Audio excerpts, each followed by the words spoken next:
So first, I just want to say the topic of hazing is one that could be so easily dismissed in our culture, in our society. You see movies, you see, just an endless amount of comedic portrayals of hazing and so, but really, quite honestly, it is actually a matter of life and death. So I appreciate you taking that approach and treating it with the severity it deserves in this film. So thank you to both of you guys for really tackling this issue in a way that I've never seen tackled before in the documentary. So first, I just want to open with that. In watching the film, I felt like, there's some pretty obvious analogies that could be made, rite of passage, all these other things. But for me, it really kind of came off like hazing is like a roller coaster ride for a lot of these, pledges. Yeah. And it seems like they experience a range of emotional highs and lows throughout the process, often leaving them with the complex mix of pride and fear and relief when it's all over. That being said, I'd like to start off by asking how your personal experience with hazing, both as a pledge and as a hazer, influenced your approach to creating this documentary. Thank you. Before I answer your question, I just want to acknowledge the audience and all of you for coming out and watching the film and hanging in there and staying for the Q&A. So thank you all very much for coming. And also I want to acknowledge my producer, Natalie Bullock, who you introduced, but she was central to the completion of this documentary and played a very pivotal role. So I hope that you have questions for Natalie as well as me, as we talk about it. But to answer your question, my role as a victim and as a perpetrator was critical to the way we framed the film. It was really important for me to make sure that this story was told from the lens of somebody who had credibility with the audience. And from the very beginning, I knew that me coming forward and sharing my experience, the good, the bad, the ugly, was really important in establishing credibility with not just members of the Divine Nine, Greek life, and other exclusive clubs. So it was really important for me to kind of locate myself, to center myself within this overall arc of the story, to make sure that people believed in me as a storyteller and had the credibility to tell it. So it was really important for me to do that. And it was also important for me to model what I wanted to see happen with people who were most deeply impacted from hazing. Because I think what you said in your opening comments was really astute from my perspective as somebody who went through the experience. It is a roller coaster. There are highs and lows. There are moments where there is severe abuse, and then there are moments where there's care and concern and fellowship, or camaraderie that develops during that process.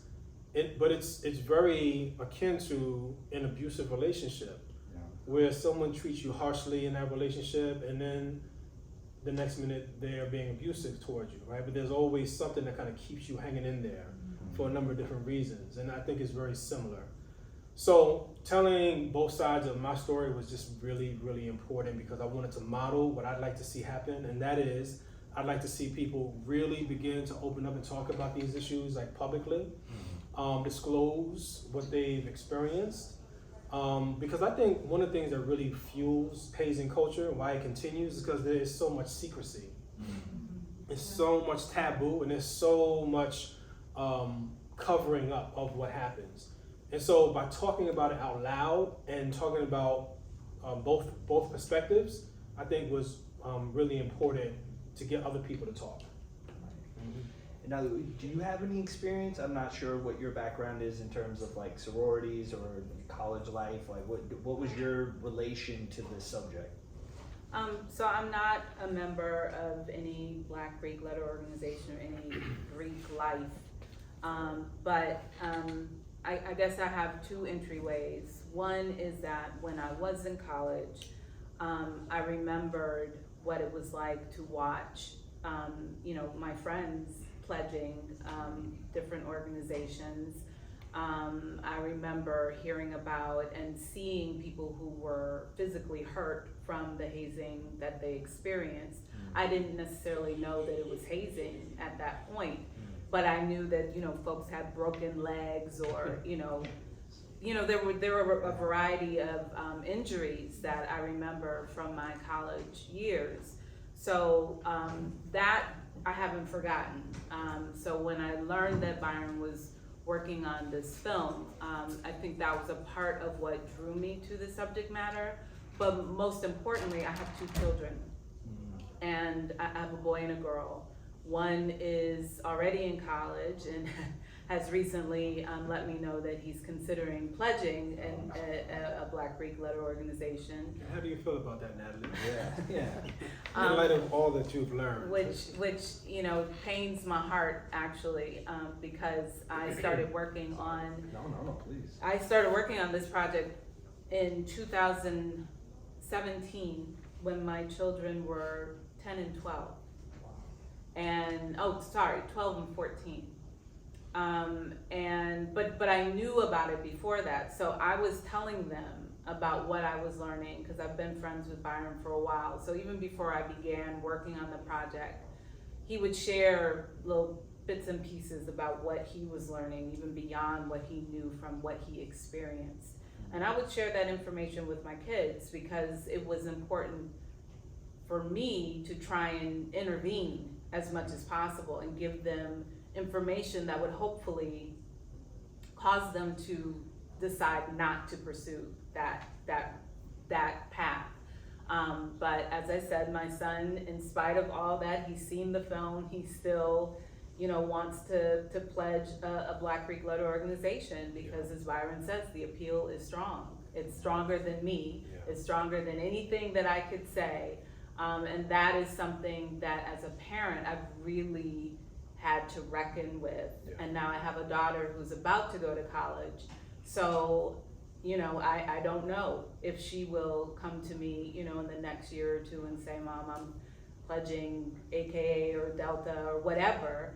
And I'm gonna have to, just reckon again with the fact that I can tell them all the things, but at the end of the day, it's what they're experiencing on these campuses and the pull to belong that, is stronger. Yeah, it's very strong. Yeah, I just want to say two things. Back to your earlier question, I really felt like, I had to be intellectually honest with myself and with the people who knew me well as the storyteller of this film, to include my story as well. Like I didn't want to make a film that sort of disconnected me from the issue, and I wasn't being honest and forthright about the fact that I had gone through this process myself. Because I could have taken that approach. Yeah. I mean, I could have just made a film where it's had a series of talking heads. I'm not included. I'm not, you don't hear my voice at all. I could have told that. It's a standard way. But in many ways, it was strategic.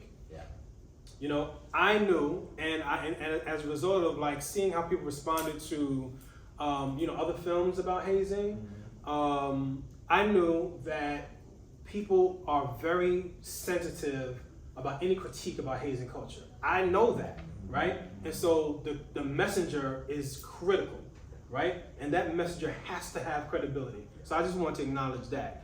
And I want to say, just to jump off of what Natalie said, is that I'm aware, Natalie is aware of clearly her children, all going off to college. I'm completely aware that young people are going to want to become, they're going to want to experience Greek life and other exclusive groups where they feel a sense of belonging, especially when they're away from home, looking for a new family, all of that. I understand that. I'm not saying that people should not, join these organizations.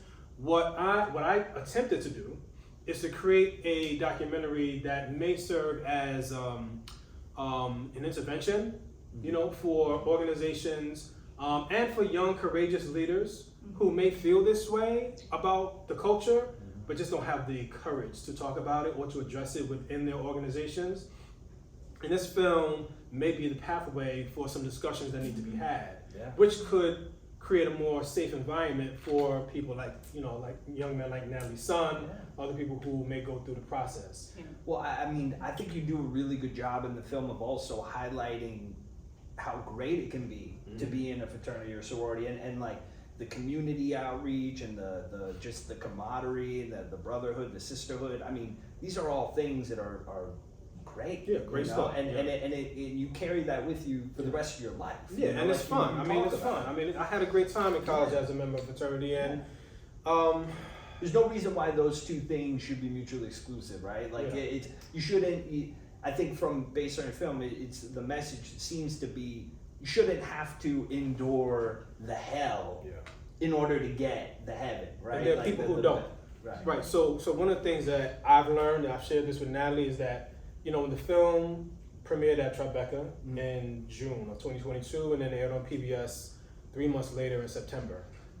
There were a lot of people who reached out to me personally, right? They sent me DMs, text messages, reached out to me in various ways, and many of them shared with me their experience. They told me what they went through. They told me about everything, the injuries they sustained, the psychological, emotional abuse. I mean, I have so many emails and other forms of communication with people telling me their stories. But I've also had people say, I didn't go through that experience. I did not get hazed, right? And I've had people say that they have intentionally changed the culture of their organization or their chapter for the better, right? And they don't allow hazing, right? So what does that say? What does that tell me? It tells me that it's possible, that you can still become a member of any of these organizations. And I'm not talking solely about Black Greek-led organizations. As the film demonstrates, it goes well beyond that. What I'm suggesting is that there is a different way, and that we have to revision, right? What a process in which you are being challenged in order to become a member of that organization without being harmed. And there are so many different ways that people and organizations are doing that in much healthier ways. So it's like a that's redefining of the term. Redefining it, redefining it, exactly. We're not even hazing. I mean, I don't, I mean, I think that we have to redefine what should happen in order to become a part of any exclusive group or organization. Like for example, I know there are a lot of sports teams who they've changed their quote unquote hazing processes, right? From tying up a freshman or a rookie, with tape around a goalpost and pouring a whole bunch of stuff on his head and doing all these different things. But they have like team building exercises, right? Rookies versus the veterans, and that builds and develops camaraderie, trust. But it's not nobody's being harmed, right? Nobody's being wounded, right? You know what I'm saying? Yeah. And so I think we just have to change our mentality. I had a really deep conversation with one of my fraternity brothers who, we had a real strong debate. This was long before the film was done. He was somebody who pledged me, and he was asking me questions about the film, and he was, challenging, I guess my desire to shed a light on this and bring this to the public. And so we were talking. I was like, "There's so many different things you could do besides like beating people and abusing them." He was like, "Well, what are we gonna do? Play tiddlywinks?" And it was like one extreme to the other. It's like when people talk about all of the different changes in football, they said, "Well, we might as well make it flag football. We might as well make it two-hand touch." But the reality is that over time, culture changes, society changes. We've all lived through 3 years where people went from not wearing masks in public spaces to wearing masks in public spaces in order to protect each other, right? And to protect ourselves from a deadly disease, right? And it happened almost overnight. Change is possible. It can happen, right? But it requires leadership, it requires courage, it requires vision and the will for people to actually make it happen. Yeah, very well put. I'm curious also about how, through your experience with this, the making of the film, not just the living it, but the making of the film, talking to the people, how did it challenge your own preconceived notions of, about fraternity life, the culture, and just everything? Like, what was there anything that happened along the way that made you kind of go like, oh man, I didn't, I wasn't thinking of it that way, and kind of learn from that?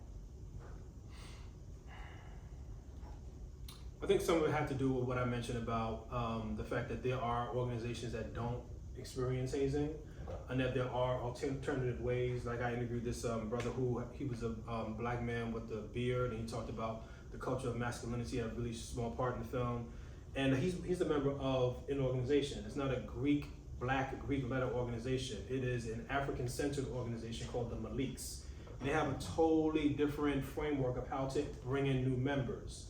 And it was really eye-opening to me because it's a really, I would say, progressive way of building up potential new members as opposed to destroying them and breaking them down in order to rebuild them. Their process is designed to take the skill sets that individual has coming into the organization and strengthening that skill set, right? And pushing them, challenging them to get even better at what they are already great at, right? And to use those particular skills in the service of the organization. That was something I had not really known about, but that's a fraternity that has been marginalized, in terms of the Divine Nine. I wish they had more exposure, and I was trying to, do that in the film. But that's one thing I would say. I'm curious, Natalie, is there anything that you learned over the course? I mean, I learned a lot. I guess one of the things that really put in perspective for me the fact that hazing is widespread is we applied for the National Endowment for the Humanities grant multiple times. 5 times. And during the course of doing the research for that grant, we read about how Donald Trump hazed people in the Oval Office. Shocker. Yeah, shocker, right? But it that to me said it stands to reason that if it's happening at the highest echelons of power, that it's going to trickle down. It makes sense that in one way or another, these organizations where power over other people, dominance over other people, and so forth is taking place and is a dynamic that they're gonna mimic, what is happening in the larger society. Yeah. So I thought that was really, really interesting. Natalie touched on just the range, and I'm glad you brought that up because that's another thing I learned. Just the sheer the diversity of spaces where hazing happens, the medical field, nursing. The nurses have this thing called Nurses Eat Their Young. We interviewed a nurse who talked about her experience with hazing when she was a first year nurse. There's academic hazing, young people who are working on their PhDs experiencing one woman pledged a sorority, said that the hazing she experienced while she was working on her PhD was 10 times worse. I talked to a fireman who had been hazed in Brooklyn. I didn't talk to, but I had planned on featuring a story where there was hazing in, the TSA or the security at airports, where they haze sort of rookie or new incoming TSA workers. Wow. They have something called, they had something called a rape table, okay, where they would sodomize new members of TSA at Newark Airport. You can Google this. It's a story. Jeez. So it's so widespread, and it was a preponderance of articles and stories going back decades, for us to choose from. But we had to land on the stories that we told, and essentially, we came about that process by just me just using my gut and just focusing on stories that meant something to me personally. Yeah. And also we were looking for racial diversity, gender diversity, and that sort of thing. Yeah, but that's crazy. I mean, you're right. It seems to me like the hazing culture thing. It seems like it's most prevalent in colleges, but it sounds like it's very wide-reaching, more so than probably any of us know. I never even heard about the thing with the TSA, and I'm not sure that. I mean, it doesn't even sound like a great of a job, period. But that means, Right. what are you getting really? So I don't know. I mean, but it also kind of makes me think about groupthink. Yeah, You know, groupthink. and so elaborate a little bit on the concept of groupthink and how it affects those who choose to engage in pledging. Well, this goes back to some of my education with the Mentors in Violence Prevention program, and that is that you have individuals who, because they are, seeking membership or approval from the group, especially, and this is especially prevalent, and I'll speak from a male perspective, within the culture of masculinity, because one's masculinity is almost always on the line. With almost every encounter that you have with men, this is unspoken, it's subconscious, but it's very there, especially among heterosexual men or people who are presumably cisgendered, that need for belonging forces people to abdicate their deeper sense of morality, their moral courage, right?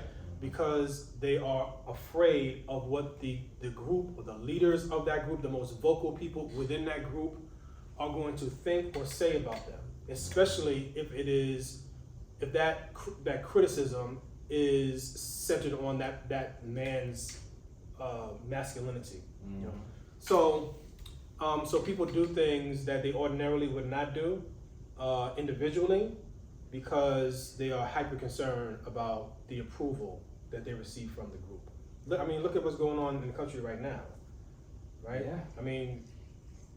I won't get into specifics, but No, I there are know a lot of people who are following a fascist leader, Yeah. And are afraid to say anything negative because of the implications that it may have on them and their leadership, or who they are as a conservative or whatever it may be. So it's very powerful. We're dealing with a lot of that right here in Florida. I right know now. you are, and I am selecting my words very carefully. Yeah. Absolutely. No, believe me, I get it.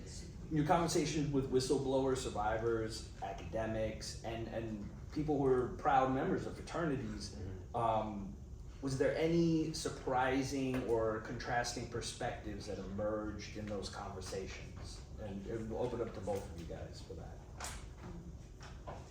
Can you think of anything? Can you ask that one more time? Yeah. No. Like in terms of, because you guys spoke to a wide range of different people who are on this issue, from whistleblowers to people who are still very much, proud members who still are pro hazing.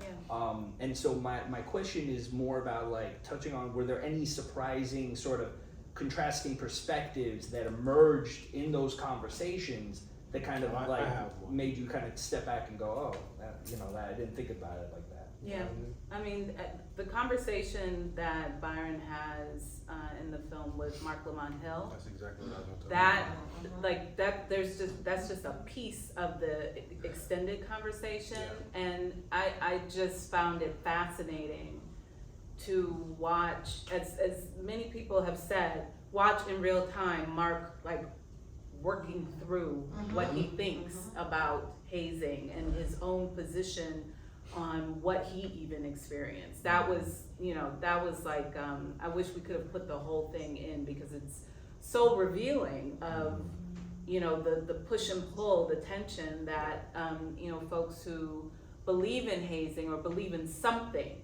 being done have with, at the same time, the obvious risk, damage, pain that comes from hazing. Yeah, we may have to release that full interview between Mark and I, because it was such a crazy conversation. Meaning that it was we were going back and forth with each other. It was a real debate. And to your point and answering your question, I interviewed Mark because we had a long conversation about the film just prior to the interview. And he was a really strong advocate for hazing at that particular time during that interview, during that conversation. And we talked about it, and so that was one of the major reasons why I wanted to interview Mark. So when it came time for the interview, I pushed back on some of Mark's views. He pushed back on my views. We went back and forth with each other, and honestly, Mark actually forced me to question my own position a little bit during that interview. As you can see, I don't know if you remember that scene, but there's like this moment where I just kind of stop talking and I'm just kind of like thinking just for a second. And our editor, who did a really great job in the film, kind of just lets that play out just for a little bit. I'm thinking to myself, is Mark right about this? You know what I'm saying? Is he have a point there?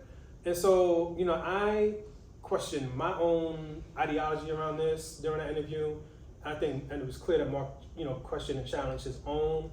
And I think it's one of the most memorable scenes in the documentary that people, you know, talk to me about what they remember. That and the scene with Yvelle Joseph, my fraternity brother at the end of the film. Absolutely. And folks, I'm gonna open it up in a minute here. If you guys have any questions, feel free to please. Yeah, okay, yeah, sure, go ahead. First of all, I would like to celebrate Bryon and Natalie for your courage. Thank you. Speaking and making this film in a subject that is pretty much a taboo, right, in our society, in our communities. And we are the parents of Antonio. He passed away in 2019 at Cornell University. He was our oldest son. So we pretty much, you know, when that happened, hazing was not on our radar for Antonio because he was a leader. He was very much liked. And so we thought about hazing. We both went to school here. We didn't belong, I mean, I was as a graduate student, but my husband, as an undergrad, he never, you know, was attracted to the culture, right? And so we spoke to him about, you know, hazing just like you did with your children and your boy. So we just thought it was not, you know, something that will happen to him. Wow. But like you said, is something that has to do with, you know, I have a question, that's my question, and then, but I wanna give you a little bit of the work that we're into, so that you know the process our family went through because of the silence. Yeah. And so we question leadership, and so we, you know, we kind of made that journey from what I call it, from hazing to compassionate leadership. Yeah. And it is possible. I'm with you 100%. I love the gentleman that had that progressive vision on hazing. So we are about raising hazing awareness. We're not against any organization. We're all about, I mean, I belong to many organizations because I became curious. What is it that brings people to hurt other people? So that group context is definitely one aspect, right? And the other one is the abusive behavior. So we are together in this, and what we decide to hurt, you know, the next people. And because I went through, I always discuss with my students that it doesn't make it okay, right? We all question how our parents like raised us. They probably hit us, you know, with the we had the chancleta, you know, in our culture, or the the wooden sticks. And, you know, we don't use it, right? Because we know that hurt us and it's not okay, right? So as society, as we evolve, we feel that our needs and our way to, you know, belong should actually evolve because we should be a more conscious society, right? We made so many progress on computers and technology. So the biggest thing, and I think that the belonging to me, there is a need for our kids to fit in. Yeah. Not to belong, because if they, I mean, what I understand always as belonging is like, I am accepted for who I am, right? Whether I have an accent or, you know, I'm short, however I look, however, you know, and the gift I bring. So I love that community, that group that really try to elevate people, like, you know, elevate their members, you know. So I want to be part, and I always tell my children and students that I want to be part of groups that are going to elevate me, you know, and are going to elevate us as a community. Yeah. Look at how much we hurt the environment, you know. So that goes on and on. So the hazing, I agree with you.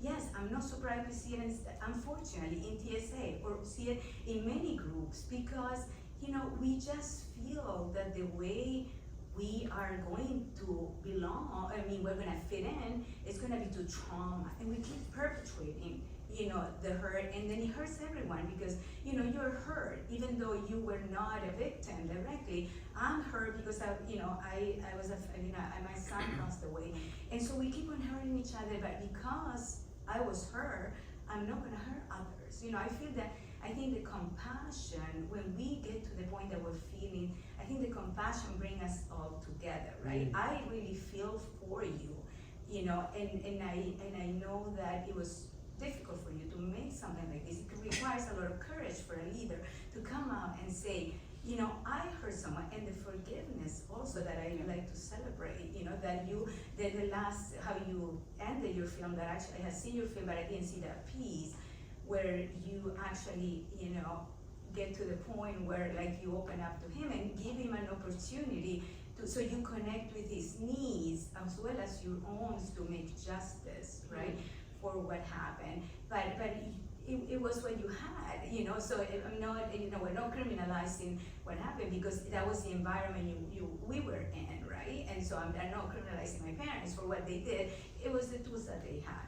But as we evolve, what I wanted to bring is like, what do you think is what actually draws, you know, our kids to, right? So it's the need that our society says, you have to go through this. So in order for you to be someone, you know, you have to fit in. So this is what you need to do to be part of my organization, right? Because it is something exclusive, and you need to fit this. So I have to hit you, or you have to, you know, go through enormous pain so that it's worth it. So we are basically saying the same thing that our parents did, that, you know, through sacrifice we can earn our ways. But is that, you know, something that we wanna tell our children? Like, you know, do we wanna empower them, saying like, you know, if you're loved no matter what, you're accepted no matter what, you know, you don't need to prove yourself. I don't think any of us need to prove ourselves that we can, right? So I think there's an enormous, I really wanna celebrate you guys for the courage, and also you for providing the space, because I think we need to start, you know, I'm really big about starting the conversation, even going to to elementary schools, right? And talk eventually about kindness. Yeah. You know, I was talking in elementary school, one of the students said, you know, but my friend is mean to me, right? So how could I tell people like, no, but you have to show the way, probably there is another way, right? Maybe another way. Yeah. So I think it's something with our society, right? That I think as we go through it, you know, we all need some healing, and I think, you know, as we try to educate our children, it's like, how can we, and that's the biggest challenge, right? How do you feel will be the best way for us, not to discourage them to be part of organizations, right? But we want them to be part of organizations that are healthy, or that have healthy ways to include. Yeah. Sorry to make it very long, but I just, you know, wanted to, you know, get your perspective on, you know, looking forward. And I really feel with hope in the middle of this, you know, I really think that it is possible. But I wanted to get, you know, your perspective on that. Yeah, well, you don't have to apologize for taking the floor and being as fully expressed as you need to be. We are deeply sorry about what happened to your son. You know, we've had the great fortune to spend a lot of time with all of the participants in the film and get to know them. And we know from experience that the pain that they have experienced is enduring, and it continues years and years and years after that loss takes place. And so my heart goes out to you, my heart goes out to everyone who lost their child in such a traumatic way, in a way that could have been prevented. You know, Pastor Pat, who we feature in the film, said something that we didn't include in the film. I wish that we could have included into the film, but when we were on the beach, she said, a hazing death is forever. And she repeated it, she said, a hazing death is forever. So powerful. You know, and you know, to your point earlier, you talked about how people tend to trivialize this issue. I'm paraphrasing you, but you said that people tend to trivialize this issue. And I think it's because people don't read too deeply into the stories. You know, when someone like you actually loses your son, they see a headline, they hear it talked about on CNN or Fox or MSNBC or wherever they hear, you know, their local news, and people just move on.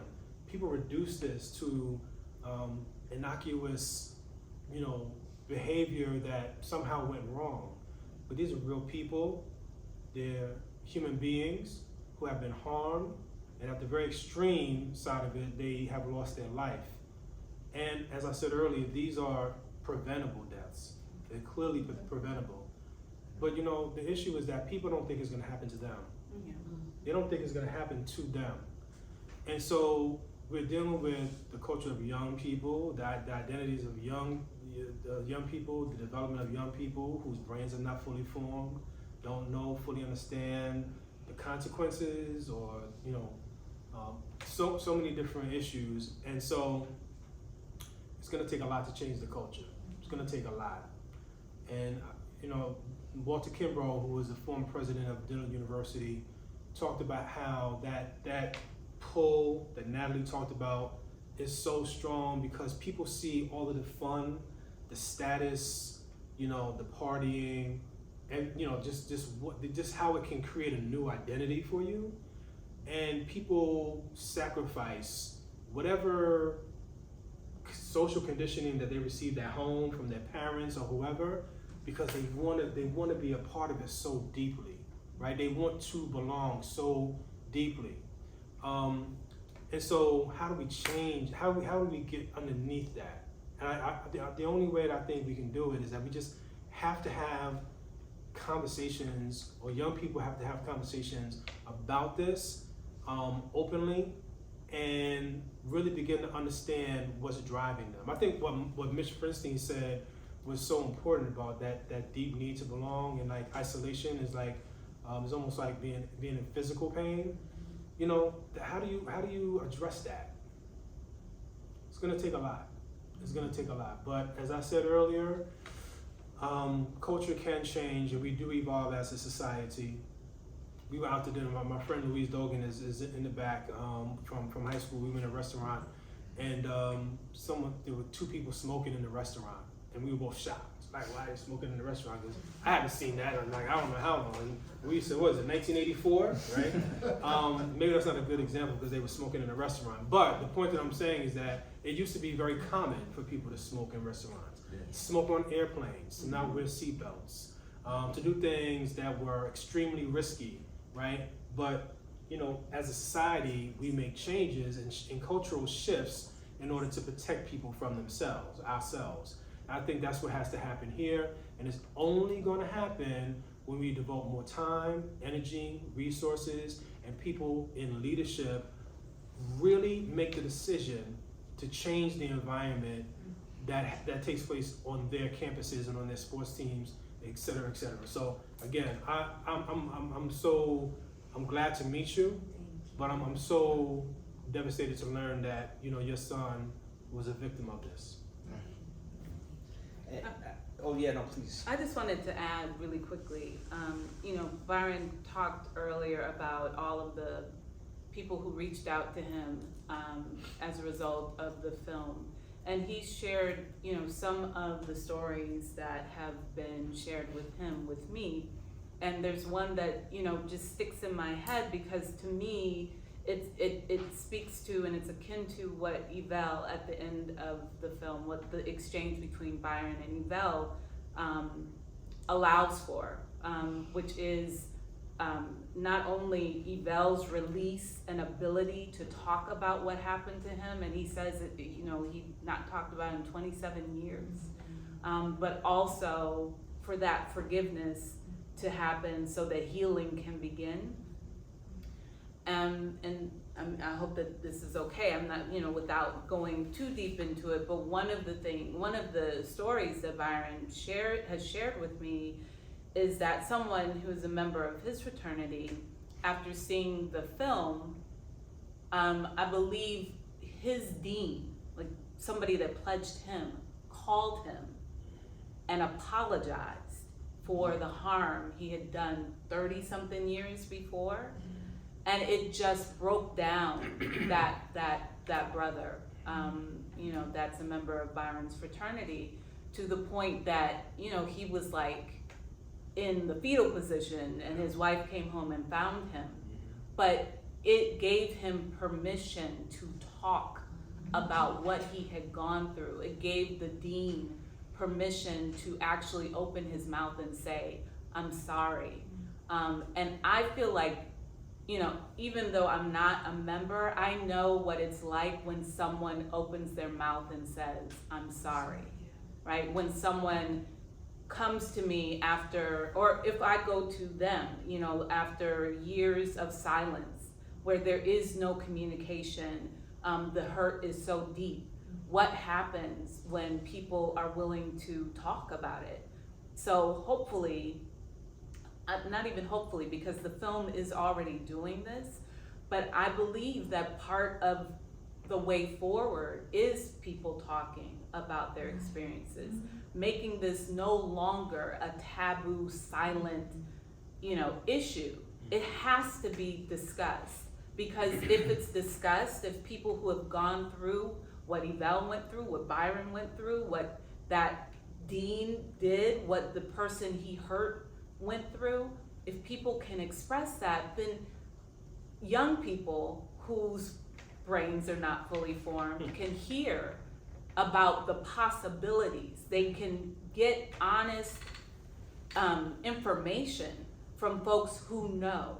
And even though that may not stop everyone from pursuing, pledging something or joining some sort of organization, I have to believe that there is power in just the communication, that there's power in being honest about what the experience is like, and taking away that mystery will help. Yes, The I know quote right up there is so relevant.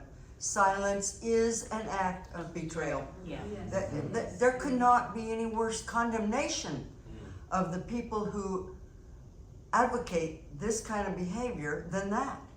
And the more we see people coming forward, the better our society will be, not only in colleges, but wherever all else these kinds of behaviors take place. Whether it's the White House or the local hospital, it doesn't matter. That is very powerful. Silence is an act of betrayal. So I know we probably have to wrap up soon, but one of the things I really love about documentary filmmaking and the power of documentary filmmaking is that you can make a film that can reach millions of people, and thus far this film has been watched by well over 1 million people, will continue to be seen. We have an educational distributor that is really great at what it does, and they are distributing the film to countless hundreds of colleges, universities, high schools around the country. We're going to be working with an organization called Stop Hazing. They're going to be working with us to develop a curriculum with the film. So the film is going to be seen. It's going to be it's going to be seen for years. For a decade. I have a film called Hip Hop Beyond Beats and Rhymes that I made in 2006 that people are still watching. I have a film called Soulful Junkies. People are still watching it. They're watching it when I'm asleep. They're watching it when I'm not even thinking about it. People are watching the work. And so that's powerful. That's powerful. It's more potent and it's more effective than being in a room, with 25 people leading a workshop or, a training. Because there's something about the power of storytelling that really resonates and that people identify with. And that's why I love making documentary films. I just have a strong passion for it. And I hope that this film is seen by as many people as humanly possible and, does the work. They're here. Yeah, please. So what's next, Byron? What's next? Took the words right out of my mouth. I have about 5 films that are in development that I'm really trying to figure out which of those stories I'm going to make next. You say 5? 5 in development. I mean, I don't have any money for them right now. I'm just developing them, and we'll be applying for funding. People reach out to me all the time about directing stories. So someone reached out to me today that I have to respond to, and I'm curious to know what that story is about. I'm going to be executive producing a film that Natalie is working on next. I have a lot of different potential opportunities out there. But I don't really watch the film anymore. But as I watched the tail end of it, I was thinking to myself, I'm ready to get back in the saddle, and make the next film. It's crazy because of how incredibly arduous the process is, but it's addictive, to tell really powerful stories is really addictive. And we've had since we started this series, the Southern Circuit Tour. We've hosted many great documentary filmmakers, and we hear that same sentiment across the board, where they're just like, you know, getting funding is a nightmare, but they will continue doing it because they believe so much in the stories that they're telling, and they believe so much in the mission Yeah. that they're on. And it's always inspiring for us as exhibitors of films like this and trying to provide a place for that. You know, it's important to hear voices like you're saying that, because, you know, it encourages us to keep going too. Yeah. You know. Well, and I see people are heading I'm out. sorry, we have to go. It's but all good. It's all good. It's very getting late. interesting. It's getting late. Thank you so much. Very No much. problem. I just want to thank, before you leave, I just want to thank you for inviting us to be a part of this tour. Thank you so much for having us Thank here. you for being here. This is the final stop of the Southern Circuit Tour for Independent Filmmakers that I think we were one of 8 Yeah, films. this is the last one of this series. This is the last one of this series. So we've been to, I don't know how many cities we've been to, 11 cities. We haven't been to every single one of the screens, but we've been to 11 cities, all southern cities. There's been a range of, you know, conversations and feedback, and we've been able to have conversations with so many people. It's been a learning process. We've been able to see how people react and respond to the film. Yeah. But, you know, thank you so much for giving us the space and the platform to show the Thank film you, to the Rick. audience. Thank you. And hopefully we'll be able to view many more of you from you guys to come in the future. But thank you guys again, and thank you guys for coming out. What's Natalie's next film? Natalie, you wanna talk about My it? next film, like, Yeah, what's your next it's film? my forever film. I've been working on a film that looks at the impact of the white beauty standard on Black women and girls. And it is evolving into something that looks at not just beauty, but aging and beauty, because I'm getting older and need to break that down. So that's what I'm working on. Very Natalie, I important. just want to say to you, Brett, we talked about it. Yeah. While we were sitting, I've known him since, I guess, I was 2nd grade. 6. Yeah. And so I was tripping, but then of course, he knows me well, but, I was discussing certain areas and what it feels like to be a New Yorker, but to live on the beach. I live on South Beach, and we were talking about food, and while I don't love a chip anyway, I was like, listen, the reality is, I'm in my 50s with a young child and in a bathing suit most of the time.